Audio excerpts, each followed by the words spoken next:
पुराने ज़माने में मुख़्तलिफ़ मसइलनि जे हल लाइ मुख़्तलिफ़ जड़ी बूटियुनि जो इस्तेमालु कयो वेंदो हो। जेकॾहिं उन जो तरतीबवार ॻाल्हाठो कजे त हिक वॾी फ़हिरिस्त ठही वेंदी। अॼु असां अव्हांखे पुराणे दौर में तमामु घणो इस्तेमालु थींदड़ हिक अहिड़ी जड़ी बूटी जे फ़ाइदनि बाबति ॿुधाईंदासीं जेकी तव्हांखे दंग करे छॾींदा, जंहिंखे कुंवार बूटी या एलोवेरा चयो वञे थो। एलोवेरा अरबिया ऐं लातिनी ॿोलीअ जे ॿिनि लफ़्ज़नि मां वरितल हिकु नालो आहे। अरबीअ जे लफ़्ज़ एलो जी माना चमकंदड़ कोड़ो मादो, जॾहिं त लातिनीअ जे वेरा जी माना सचो आहे। इन जे नाले मां ई अंदाज़ो लॻाए सघिजे थो त इन जा सिहत लाइ केतिरा फ़ाइदा हूंदा। कुंवार बूटीअ में मौजूदु घाटो पाणठ इंसान जी सिहत लाइ तमामु घणो फ़ाइदेमंद हूंदो आहे। ख़ासि करे ख़ूबसूरतीअ लाइ उनखे मुख़्तलिफ़ तरीक़नि समेत सिधीअ रीति खाई बि इस्तेमालु करे सघिजे थो। मिस्र जी राणी नेफेटेटी ऐं क्लियोपेट्रा बि कुंवार बूटीअ खे बाक़ाइदा तौर इस्तेमालु कयो हो, जॾहिं त सिकंदर आज़म ऐं क्रिस्टोफर कोलंबस इन बूटे खे फौजनि जे ज़ख़मनि जे इलाज तौर इस्तेमालु कंदा हुआ। इहो ई सबबु आहे जो उनखे हर मसइले जे हल वारो बूटो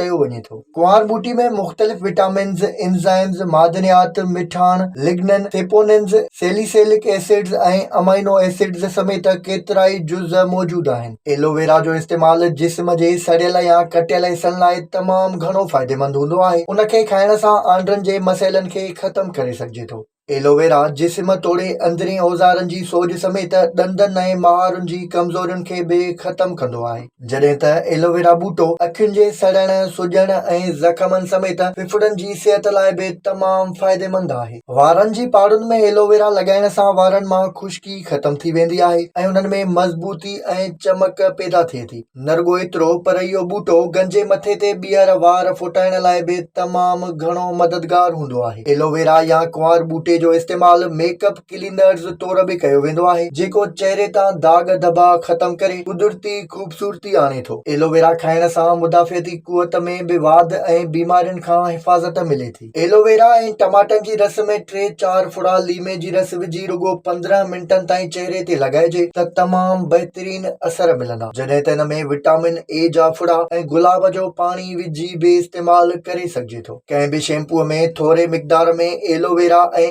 एरंडीअ जो तेल विझी इस्तेमालु कजे त वार ड्रिघा ऐं घाटा करे सघजनि था। एलोवेरा खाइण सां जिस्म में ॼमियल ख़तरनाक चर्बी ॻरी वेंदी आहे, जंहिंसां वज़न में बि घटिताई अचे थी। वज़न घटाइण जा ख़्वाहिशमंद माण्हू सुबुह जो नेराने थोरे मिक़दार में एलोवेरा खाइनि त थोरे ई ॾींहंनि में उन्हनि जो वज़न घटिजी वेंदो। माहिरनि जो चवणु आहे त एलोवेरा में कुदरती तौर 200 खां मथे अमाइनो एसिड्स, विटामिन्स ऐं एंटीऑक्सीडेंट्स मौजूदु आहिनि, जेके दिलि जी सिहत ऐं ॿियनि फ़ाइदनि समेत चमड़ी ऐं ख़ूबसूरतीअ लाइ तमामु बहितरीन हुजनि था। विज़िट कयो अवामी आवाज़ मीडिया ग्रुप जी वेबसाइट awamiawaz.pk